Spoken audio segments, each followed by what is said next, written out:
Jessica, the first thing I want to talk about, so I had all of these things printed out, all of these stories, which I will get to, but then you sent me a little tidbit, and I have to say, I have to start with it because it's absolutely insane. I'm going to read this, and Jessica, I want you to explain to people what this is about. It's talking about Biden's budget, and it says this funding level also provides $470 million, an additional $84 million over 2021 for the offices of professional responsibility at Customs and Border Protection and Immigration and Customs Enforcement. Now, here's the kicker. To ensure that DHS workforce complaints, including those related to white supremacy or ideological and non-ideological beliefs, are investigated expeditiously.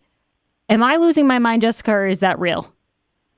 I couldn't believe it when I read it in the White House budget documents issued on Friday. This is, it's borderline slanderous, I think, to suggest that the DHS workforce, first of all, is even getting any complaints about so-called white supremacy or any ideological or non-ideological beliefs that they might have. Does that include religion? It's ridiculous. They're asking for $84 million to hire people to investigate officers of these two important agencies for these bogus concerns that they have about about beliefs that they imagine are there. I like I said, I think it's probably the most insulting thing that I've ever read about or coming from the Biden administration about the men and women of DHS, except possibly when then Senator Kamala Harris suggested that the Border Patrol was just like the Ku Klux Klan. That one's hard, Jessica. That one's hard to beat. I will give you that. But I have to say, when I read this, and I'm thinking to myself, because we had a guest on prior to this in the last hour, and we were talking about how a lot of times when the left focuses so much on racial divides or different belief systems, and they get hyper focused on this woke mentality, that a lot of other things suffer. And when I think of the Border Patrol agents and what they're dealing with right now, they are so overwhelmed. You can speak to that better than anyone. They're so overwhelmed, and now what the White House is worried about is complaints about racism, not about the fact that there's all of these children sleeping on the floor. Right, and that people are pouring across the border thanks to the policies that Biden has implemented, that people all over the world are turning over their life savings and putting them and their children at risk to pay criminal smuggling organizations to take this long, dangerous journey to come into the United States because the Biden administration is welcoming them. But there's, they don't see the moral problem there with that and the effects on communities that are having to absorb all of these new arrivals, the schools, the hospitals, the neighborhoods, and all that, the harm that this is going to cause. I mean, they don't live in these neighborhoods. Their kids don't go to these schools. They're not really going to be affected by it, except they may have some, cheaper household help or something as a result. But the damage this is doing to our country, to our national security potentially, to the quality of life in American communities is incalculable.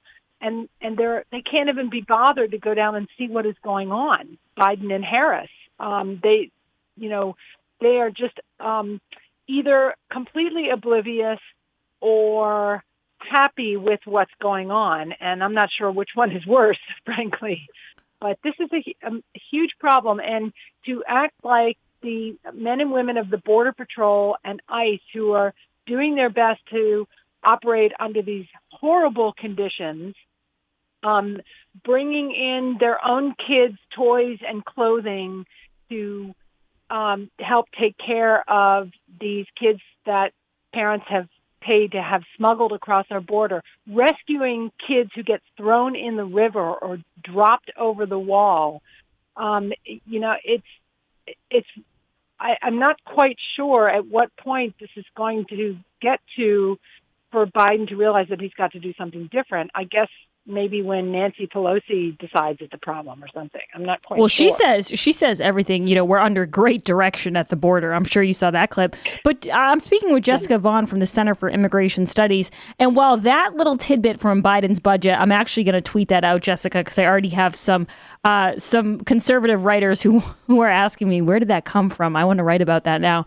But another thing I wanted to mention to you, which originally I thought was the most egregious clip of the day, was the Biden administration had a funding request, and it was on Friday night, and it was for $1.5 trillion in discretionary funding requests submitted by the Biden White House on Friday reveals a multi-billion-dollar plan to resettle migrants who cross the southern U.S. border and to speed up their path to citizenship. And I noticed, Jessica, that you've retweeted some articles, one recently by Byron York, that talks about how the goal here is simply to get people over the border, to feed them and house them for a little while, and then just to let them come into the country. There's not much of a system in place here. There isn't. Yes, and first of all, that's a really important point, is that the Biden administration is not trying to stop this influx of people. They are trying to manage it. And they're telling us that they're doing so more humanely than ever before, but it certainly didn't look that way to the delegation of Republican members of Congress and to a couple of journalists who went with them. There's nothing humane about this, but they don't seem to be stopping it at all. The orders are that most people get in. They're turning back some people because of the pandemic, the Title 42 public health authorities. If you come as a single adult, you get caught, you're getting turned back. But pretty much most of the families and kids are getting across. And one of my colleagues who's been reporting from down there says that a significant share of the families who are coming now are not from Mexico or Central America. They're coming from Haiti, they're coming from Cuba, and from other places farther afield.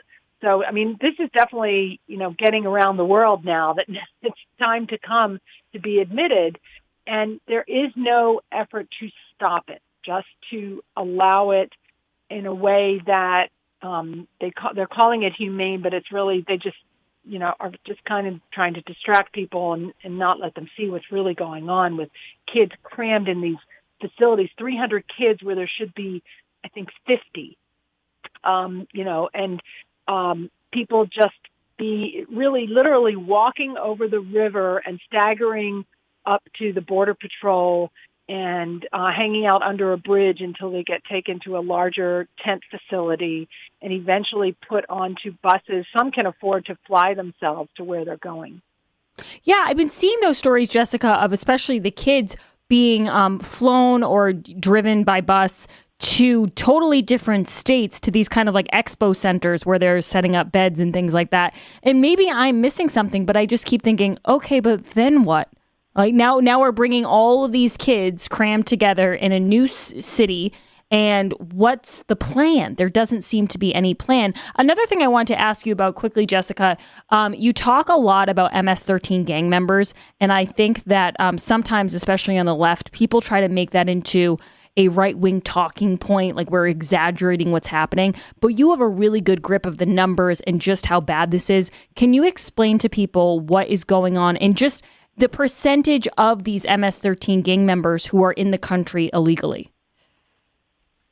Well, we know that MS-13 is taking advantage, like other transnational criminal gangs and criminal organizations and terrorist groups, are taking advantage of the chaos at the border to move their operatives and new recruits into the United States. And in the case of MS-13, which is a violent but very profitable gang, their aim is to expand their criminal activity here, to boost the membership of the cliques around the country so that they can, extort more people, run more prostitution rings, run more drugs, whatever it is that they're doing, traffic in fake COVID-19 products and N95 masks, anything they can do to make a buck, run cigarettes, whatever, they're going to do it. because some of the money goes back home to El Salvador, they are recruiting, our sources tell us, not only in the neighborhoods where they end up and in the schools where they are allowed to attend when they're not working, they're recruiting even within the federal government holding facilities for the migrants. They're recruiting along the way when they're being smuggled in with other kids. This is a bonanza for the MS-13 organization. And we know there are enough, any gang investigator will tell you that that's what's responsible for the huge increase in MS-13 criminal activity, which always comes with violence, because that's how the members elevate themselves within the gangs to commit acts of violence. And that's what's responsible for the MS-13 resurgence that has been occurring. Now, under Trump, they were trying to disrupt MS-13 and remove the illegal alien gang members. That's what makes them vulnerable. I did a study of gang arrests in Texas and cross-tabbed it with MS-13 arrests in Texas, and discovered that, and so I knew their immigration status and their gang status, and could determine that 89% of the MS-13 members arrested in Texas during the time period of my study were in the country illegally. So that's how, we don't have to let them hang around. We can deport them, but we shouldn't wait until they hack off somebody's hand or commit murder before we do that. Exactly. Jessica Vaughan, thank you so much for joining the show. If people want to read all of your work, where can they go?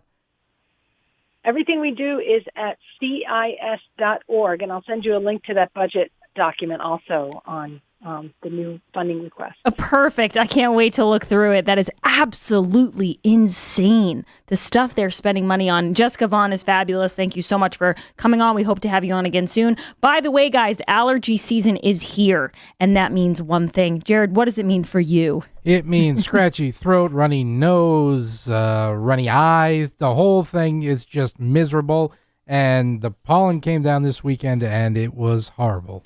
But not anymore. But not anymore, because I have the Eden Pure Thunderstorm, which it actually has helped me one time with an allergy headache, but it helps me breathe better, because what it does is you just plug it in. It's this little unit you plug in.